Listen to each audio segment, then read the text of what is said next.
ദേവമനുഷ്യന്റെ സ്നേഹഗീത അധ്യായം 176 വാല്യം 4 മലയുടെ താഴത്ത് പ്രസംഗത്തിനു ശേഷമുള്ള സാബത്ത്.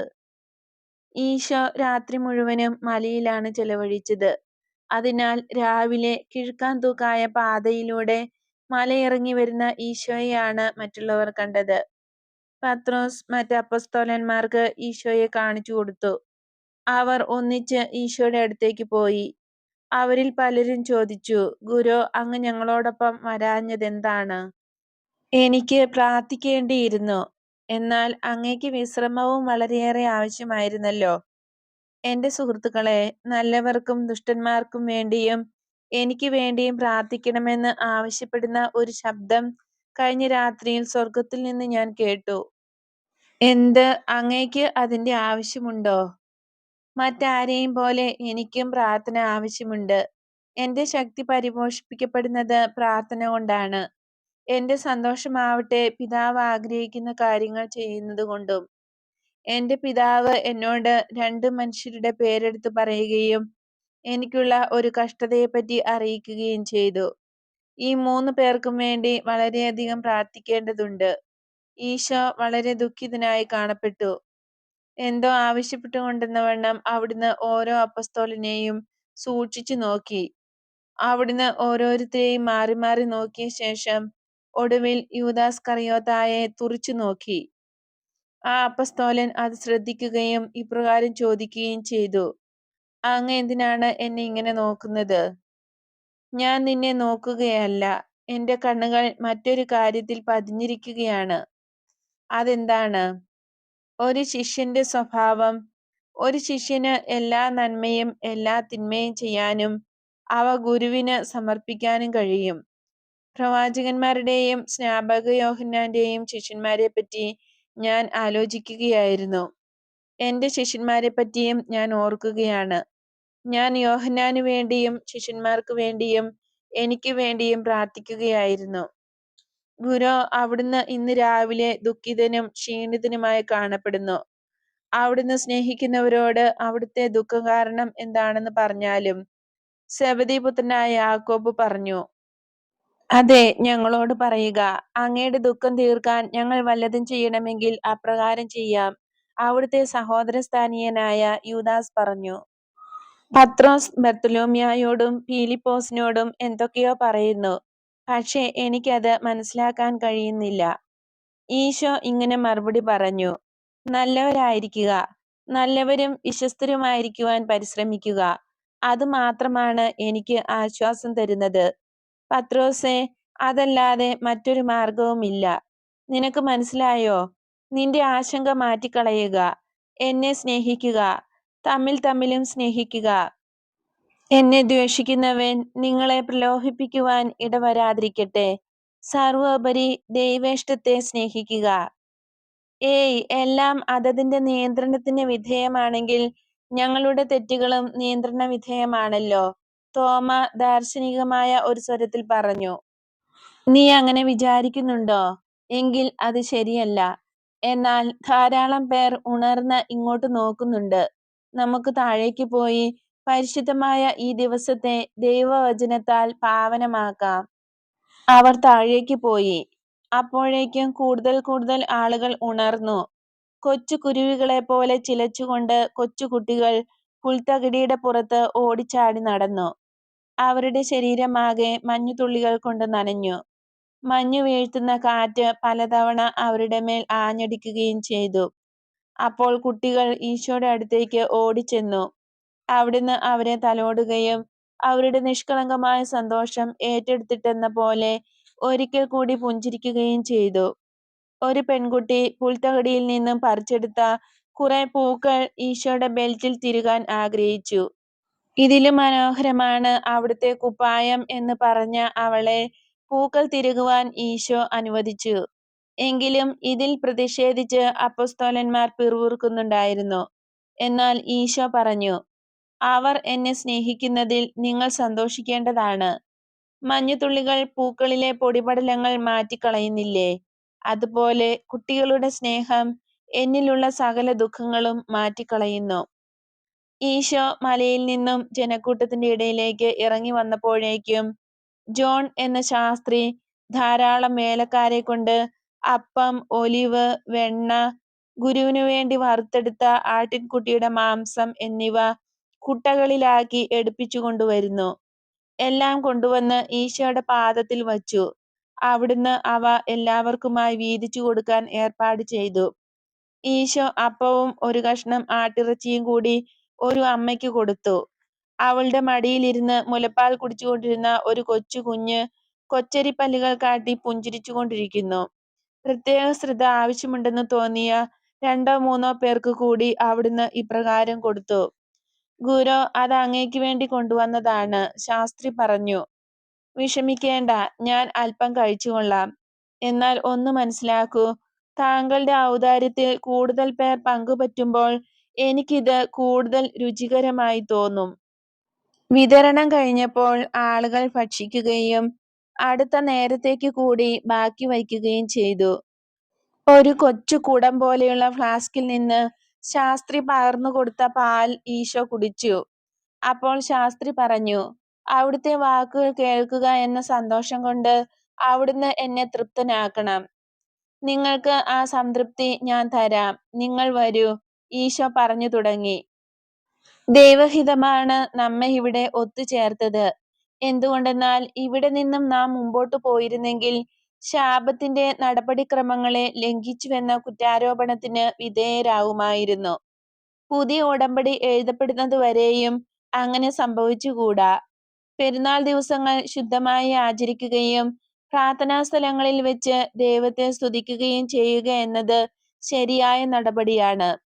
എന്നാൽ മനുഷ്യൻ പിതാവിലേക്ക് ഉയർത്തപ്പെടുന്നുവെങ്കിൽ സകല സൃഷ്ടിയെയും ഒരു പ്രാർത്ഥനാ സ്ഥാനമാക്കി തീർക്കാൻ കഴിയും. ജലോപരി നോഹയുടെ പെട്ടകം പ്രാർത്ഥനാ സ്ഥാനമായില്ലേ? അതുപോലെ തിമിംഗലത്തിന്റെ ഉദരത്തിലിരുന്ന് യോന പ്രാർത്ഥിച്ചില്ലേ? ജോസഫ് ഫറവോയുടെ വീട്ടിൽ താമസിച്ചപ്പോൾ അവിടം പ്രാർത്ഥനാ സ്ഥലമായതുപോലെ പരിശുദ്ധയായിരുന്ന ജൂഡിത്തിനും ഹോളോഫർണസിന്റെ കൂടാരം പ്രാർത്ഥനാ സ്ഥലമായില്ലേ? പ്രവാചകനായിരുന്ന ദാനിയേൽ ഒരു അടിമയായി താമസിച്ച അവിശുദ്ധ സ്ഥലം തന്റെ ദാസന്റെ സാമീപ്യത്താൽ ദൈവത്തിന് പരിശുദ്ധമായി തീർന്നില്ലേ? ഇന്നും ഭാവിയിലും നിർണായക പ്രാധാന്യമുള്ള പ്രവചനങ്ങൾ ക്രിസ്തുവിനെയും അന്തിക്രിസ്തുവിനെയും സംബന്ധിച്ചവ അവിടെ വച്ചല്ലേ അദ്ദേഹം നൽകിയത്. വർണ്ണഭംഗി കൊണ്ടും സുഗന്ധം കൊണ്ടും ശുദ്ധവായു കൊണ്ടും സമ്പന്നമായ വിളവ് കൊണ്ടും ഇവിടം പരിശുദ്ധമാണ്. മുത്തുപോലെയുള്ള ഇവിടുത്തെ മഞ്ഞുതുള്ളികൾ പിതാവും സൃഷ്ടാവുമായ ദൈവത്തെപ്പറ്റി നമ്മോട് ഇപ്രകാരം പറയുന്നു. ഞാൻ വിശ്വസിക്കുന്നു, നിങ്ങളും വിശ്വസിക്കുന്നു. എന്തുകൊണ്ടെന്നാൽ ഞങ്ങൾ ദൈവത്തിന് സാക്ഷ്യം വഹിക്കുന്നു. അതിനാൽ ഇന്നത്തെ സാബത്ത് ആചരിക്കുവാനുള്ള ദേവാലയമായി നമുക്ക് ഈ പ്രദേശത്തെ കരുതാം. സൂര്യനാകുന്ന വിളക്കിന്റെ പ്രകാശത്തിൽ നമുക്ക് ഈ പുഷ്പദളങ്ങളുടെയും ധാന്യക്കതിരുകളുടെയും നിത്യമായ താളുകൾ വായിക്കാം. ദാനിയേലിന്റെ കാര്യം ഞാൻ സൂചിപ്പിച്ചുവല്ലോ. ഈ സ്ഥലം നമുക്ക് ദേവാലയമായിരിക്കട്ടെ എന്ന് ഞാൻ നിങ്ങളോട് പറഞ്ഞു. ഇത് തീച്ചൂളയിൽ കിടന്ന 3 യുവാക്കളുടെ ദൈവദത്തമായ സന്തോഷത്തെ അനുസ്മരിപ്പിക്കുന്നു. ആകാശം, വെള്ളം, മഞ്ഞുതുള്ളി, മഞ്ഞുകട്ട, അഗ്നി, വർണ്ണങ്ങൾ, പ്രകാശം, അന്ധകാരം, ഇടിമിന്നൽ, മേഘം, പർവ്വതങ്ങൾ, മലകൾ, സസ്യങ്ങൾ, പക്ഷികൾ, മത്സ്യങ്ങൾ, മൃഗങ്ങൾ തുടങ്ങിയവയെല്ലാം വിനയവും പരിശുദ്ധിയുമുള്ള മനുഷ്യരോടൊപ്പം ദൈവത്തെ സ്തുതിക്കുന്നു. എവിടെയായിരുന്നാലും നമുക്ക് പ്രാർത്ഥിക്കുകയും സ്വർഗത്തെ അവകാശമാക്കുകയും ചെയ്യാം. പിതാവിന്റെ ഇഷ്ടം ചെയ്യുമ്പോൾ നാം സ്വർഗത്തിന് അവകാശികളായി തീരും. പ്രഭാതത്തിൽ ചിലർ എന്നോട് ചോദിച്ചു, എല്ലാം ദൈവേഷ്ടത്താൽ നിയന്ത്രിക്കപ്പെടുന്നുവെങ്കിൽ മനുഷ്യരുടെ പാപവും ദൈവേഷ്ടപ്രകാരം ഉള്ളതാണോ എന്ന്. ഇത് ഒരു തെറ്റിദ്ധാരണയാണ്, വ്യാപകമായ ഒരു തെറ്റിദ്ധാരണ. ഒരു പിതാവ് തന്റെ മകൻ കുറ്റക്കാരനായി തീരണമെന്ന് എപ്പോഴെങ്കിലും ആഗ്രഹിക്കുമോ? ഇല്ല, ഒരിക്കലുമില്ല. എങ്കിലും ചില കുടുംബങ്ങളിലെ ചില മക്കൾ കുറ്റക്കാരായി തീരുന്നത് നാം കാണുന്നു. ചെയ്യേണ്ടുന്ന നല്ല കാര്യങ്ങളെപ്പറ്റിയും ഉപേക്ഷിക്കേണ്ട ദുസ്വഭാവങ്ങളെപ്പറ്റിയും നീതിമാനായ പിതാവ് പറഞ്ഞു കൊടുക്കുന്ന കാര്യങ്ങൾ പ്രയോജനപ്പെടാതെ പോകുന്നു.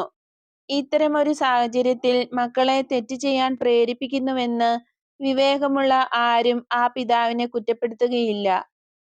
ദൈവം പിതാവും മനുഷ്യരെല്ലാം അവിടുത്തെ മക്കളുമാണ്. നന്മ ചൂണ്ടിക്കാണിച്ചുകൊണ്ട് അവിടുന്ന് പറയുന്നു, ശ്രദ്ധിച്ചാലും നിങ്ങളെ ഈ സാഹചര്യത്തിൽ എത്തിച്ചിരിക്കുന്നത് നിങ്ങളുടെ തന്നെ നന്മയ്ക്ക് വേണ്ടിയാണ്. എങ്കിലും പിശാചും അവന്റെ സേവകരായ മനുഷ്യരും ഈ ലോകത്തിൽ ദൗർഭാഗ്യങ്ങൾ ഉണ്ടാക്കുന്നു. ദൈവം പറയുന്നു, ഇത് ശ്രദ്ധിക്കുക. വേദന നിറഞ്ഞ ഈ സമയത്ത് നിങ്ങൾ നന്മ ചെയ്യുമെങ്കിൽ ഈ ദൗർഭാഗ്യം നിങ്ങൾക്ക് നിത്യനന്മയായി മാറ്റിയെടുക്കാൻ കഴിയും. ദൈവം നിങ്ങളെ ഉപദേശിക്കുന്നു, എന്നാൽ നിങ്ങളെ നിർബന്ധിക്കുന്നില്ല. അതുകൊണ്ട് ഒരു മനുഷ്യൻ ദൈവേഷ്ടം അറിഞ്ഞുകൊണ്ട് തന്നെ അവനെതിരായി പ്രവർത്തിക്കുന്നു എങ്കിൽ അയാൾ അപ്രകാരം പ്രവർത്തിക്കുന്നത് ദൈവേഷ്ടപ്രകാരമാണെന്ന് പറയുവാൻ കഴിയുമോ? അങ്ങനെ പറയുവാൻ കഴിയുകയില്ല. ദൈവേഷ്ടത്തെ സ്നേഹിക്കുക. നിങ്ങളുടെ സ്വന്തം ഇഷ്ടത്തേക്കാൾ ദൈവേഷ്ടത്തെ സ്നേഹിക്കുക. ഈ ലോക ശക്തിയിൽ നിന്നും ജഡത്തിൽ നിന്നും സാത്താനിൽ നിന്നും ഉണ്ടാകുന്ന എല്ലാ പ്രതിബന്ധങ്ങളെയും തരണം ചെയ്തുകൊണ്ട് ദൈവത്തെ സ്നേഹിക്കുവാൻ ശ്രമിക്കുക. ലൗകിക വസ്തുക്കളുടെ ഇഷ്ടം അനുസരിച്ച് പ്രവർത്തിക്കുന്നവൻ ലോകത്തിൽ ഏറ്റവും അധികം ദുഃഖം അനുഭവിക്കുന്നവൻ ആയിരിക്കും. നിങ്ങൾ എന്നെ മിശിഹ എന്നും ഗുരു എന്നും വിളിക്കുന്നു. നിങ്ങൾ എന്നെ സ്നേഹിക്കുകയും പ്രശംസിക്കുകയും ചെയ്യുന്നു. നിങ്ങൾ എന്നെ പിന്തുടരുന്നു. അത് സ്നേഹത്തിന്റെ അടയാളമാണല്ലോ. എന്നാൽ സത്യം സത്യമായി ഞാൻ നിങ്ങളോട് പറയുന്നു, നിങ്ങളിലുള്ള എല്ലാവരും എന്നോടൊപ്പം സ്വർഗരാജ്യത്തിൽ പ്രവേശിക്കുകയില്ല. എന്റെ ആദ്യകാല ശിഷ്യന്മാരിലും സമീപകാല ശിഷ്യന്മാരിലും ഉൾപ്പെട്ട ചിലരും സ്വർഗരാജ്യത്തിൽ പ്രവേശിക്കുകയില്ല. എന്തുകൊണ്ടെന്നാൽ പലരും സ്വന്തം ഇഷ്ടവും ജഡത്തിന്റെ ഇഷ്ടവും ഈ ലോകത്തിന്റെ ഇഷ്ടവും സാത്താന്റെ ഇഷ്ടവും ആയിരിക്കും ചെയ്യുക. എന്റെ പിതാവിന്റെ ഇഷ്ടം ആയിരിക്കുകയില്ല. എന്നെ കർത്താവേ കർത്താവേ എന്ന് വിളിക്കുന്നവരല്ല, എന്റെ പിതാവിന്റെ ഇഷ്ടം പ്രവർത്തിക്കുന്നവരാണ് സ്വർഗരാജ്യത്തിൽ പ്രവേശിക്കുന്നത്. അവർ മാത്രമേ ദൈവത്തിന്റെ രാജ്യത്തിൽ പ്രവേശിക്കുകയുള്ളൂ.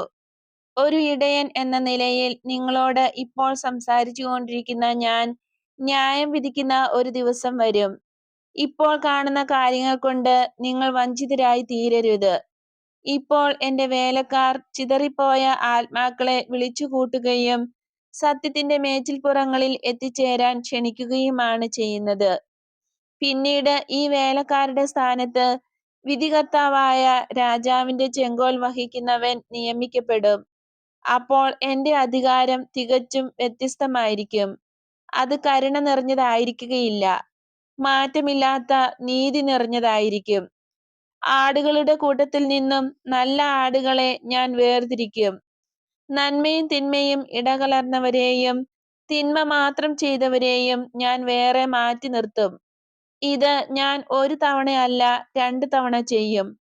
ഈ 2 വിധികളുടെയും ഇടയ്ക്കുള്ള കാലത്ത് തങ്ങളെ തന്നെ ശുദ്ധീകരിക്കുവാൻ നന്മയും തിന്മയും ഇടകലർന്ന് ചെയ്തവർക്ക് കഴിയുകയില്ല. ദുഷ്ടത മാത്രം ചെയ്തിട്ടുള്ളവർ ശുദ്ധീകരിക്കപ്പെടുന്ന പ്രശ്നമേ ഉദിക്കുന്നില്ല. യാതൊരുവിധ വേദനയ്ക്കും അവരെ ശുദ്ധീകരിക്കുവാൻ കഴിയുകയില്ല. എന്തെന്നാൽ അവർ പാപമല്ലാതെ മറ്റൊന്നും ആഗ്രഹിച്ചിരുന്നില്ല. അതിനാൽ അവർ അങ്ങനെ തന്നെ കഴിയാൻ ഇടവരും. എങ്കിലും അവരിൽ ചിലർ ഇപ്രകാരം ദയനീയമായി വിളിച്ചു പറയും, കർത്താവേ, ഇതെന്താണ്? അവിടുത്തെ നാമത്തിൽ ഞങ്ങൾ പ്രവചിച്ചില്ലേ? അവിടുത്തെ നാമത്തിൽ ഞങ്ങൾ പിശാചിനെ പുറത്താക്കുകയും അത്ഭുതങ്ങൾ പ്രവർത്തിക്കുകയും ചെയ്തില്ലേ? അപ്പോൾ ഞാൻ അവരോട് പറയും, നിങ്ങൾ സ്വയം മറയ്ക്കുന്നതിന് വേണ്ടി എന്റെ നാമം ഉപയോഗിച്ചു. ഈശോയോടൊപ്പം നിങ്ങളുടെ പൈശാചികത്വവും വച്ചു പുലർത്താമെന്ന് നിങ്ങൾ വിചാരിച്ചു. എന്നാൽ നിങ്ങളുടെ പ്രവൃത്തികളുടെ ഫലത്താൽ തന്നെ നിങ്ങൾ കുറ്റക്കാരായി തീർന്നിരിക്കുന്നു. നിങ്ങൾ രക്ഷിച്ച ആത്മാക്കൾ എവിടെ? നിങ്ങളുടെ പ്രവചനങ്ങൾ എപ്പോഴാണ് പൂർത്തീകരിക്കപ്പെട്ടത്? നിങ്ങൾ പിശാചുകളെ പുറത്താക്കിയിട്ട് എന്തായി? പാപപ്രവൃത്തികളിൽ നിങ്ങളുടെ കൂട്ടാളി ആരായിരുന്നു? എന്റെ ശത്രു എന്നേക്കാൾ ശക്തനെന്ന് നിങ്ങൾ കരുതി. എന്നാൽ അവൻ എന്നേക്കാൾ ശക്തനല്ല. കൂടുതൽ ആത്മാക്കളെ പാപത്തിലേക്ക് നയിക്കുന്നതിന് നിന്നെ സഹായിക്കുക മാത്രമേ അവൻ ചെയ്തുള്ളൂ. അങ്ങനെ ദൈവവിരോധത്തിലേക്ക് വഴുതി വീണവരുടെ എണ്ണം വലുതായി. ദൈവദാസന്മാർ ചെയ്തതിലും അധികം അത്ഭുതങ്ങൾ നിങ്ങൾ ചെയ്തു. എന്റെ ദാസന്മാർ ജനങ്ങളെ അമ്പരിപ്പിക്കുന്ന നാട്യങ്ങളൊന്നും കാണിച്ചില്ല. അവർ മാലാഖമാരെ പോലെ വിനയത്തോടും അനുസരണയോടും കൂടി പ്രവർത്തിക്കുക മാത്രമേ ചെയ്തുള്ളൂ. തങ്ങളുടെ ത്യാഗപ്രവൃത്തികളിലൂടെ എന്റെ യഥാർത്ഥ സേവകന്മാർ മായാജാലങ്ങൾ ഒന്നും കാണിച്ചില്ല. ആത്മാക്കൾക്ക് അവർ ദൈവത്തെ കാണിച്ചു കൊടുത്തു. നേരെ മറിച്ച് അത്തരം മായാജാലങ്ങളെ ഹൃദയത്തിൽ നിന്നും തുടച്ചു മാറ്റുകയാണ് അവർ ചെയ്തത്. അവർ ജനങ്ങളുടെ മേൽ യാതൊന്നും അടിച്ചേൽപ്പിച്ചില്ല. പിതാവിന്റെ ഇഷ്ടം പ്രവർത്തിക്കുകയും അതിലേക്ക് മറ്റുള്ളവരെ നയിക്കുകയുമാണ് അവർ ചെയ്തത്. തിരമാലകൾക്ക് പിന്നാലെ മറ്റു തിരമാലകൾ എന്ന പോലെ മറ്റുള്ളവർ അവരെ അനുഗമിച്ചു. എന്റെ യഥാർത്ഥ സേവകന്മാർ ഞാൻ പറയുന്നതാണ് പ്രവർത്തിക്കുന്നത്, മറ്റൊന്നും തന്നെ അവർ ചിന്തിക്കുന്നില്ല. അവരുടെ ഓരോ പ്രവൃത്തിയിലും സമാധാനം, ദയ, അച്ചടക്കം എന്നിവയുടെ മാഞ്ഞു പോകാത്ത മുദ്ര ഞാൻ പതിപ്പിച്ചിരിക്കും. അതിനാൽ ഞാൻ നിങ്ങളോട് പറയുന്നു, അവർ എന്റെ സേവകന്മാരാണ്, എന്നാൽ നിങ്ങളെ ഞാൻ അറിയുന്നില്ല. അനീതിയുടെ സേവകന്മാരായ നിങ്ങൾ എന്റെ അടുത്ത് നിന്ന് പോകുവിൻ. ദുഷ്ടന്മാരോട് ഞാൻ പറയുന്നത് ഇപ്രകാരമായിരിക്കും. അത് ഭയങ്കരമായ വാക്കുകളാണ്. ആ വാക്കുകൾ കേൾക്കാൻ ഇടവരാതെ നിങ്ങൾ സൂക്ഷിച്ചുകൊള്ളുക. വേദനയുള്ളതെങ്കിലും അനുസരണയുടേതായ സുരക്ഷിത മാർഗത്തിലൂടെ നിങ്ങൾ സ്വർഗരാജ്യത്തിന്റെ മഹത്വത്തിലേക്ക് മുന്നേറുക. നിങ്ങൾ പൂർണ്ണ ഹൃദയത്തോടെ ദൈവത്തെ സ്തുതിച്ചുകൊണ്ട് സാപത്തിന്റെ ബാക്കി സമയം കഴിച്ചുകൂട്ടുക. നിങ്ങൾക്ക് സമാധാനമുണ്ടാകട്ടെ. ഈശോയുടെ അനുഗ്രഹം സ്വീകരിച്ച ശേഷം ജനക്കൂട്ടം തങ്ങൾ കേട്ടുകഴിഞ്ഞ കാര്യങ്ങളെക്കുറിച്ച് അഭിപ്രായ പ്രകടനങ്ങൾ നടത്തിക്കൊണ്ട് മരത്തണലുകൾ തേടി പല വഴിക്കു പോയി. ഈശോയോടൊപ്പം അപ്പസ്തോലന്മാരും ജോൺ എന്ന ശാസ്ത്രിയും മാത്രം അവശേഷിച്ചു. ഈശോയുടെ ഓരോ ചലനവും നിരീക്ഷിച്ചുകൊണ്ട് ആ ശാസ്ത്രി നിശബ്ദനായി ധ്യാനത്തിൽ മുഴുകി. മലയിലെ പ്രഭാഷണം അവസാനിച്ചു.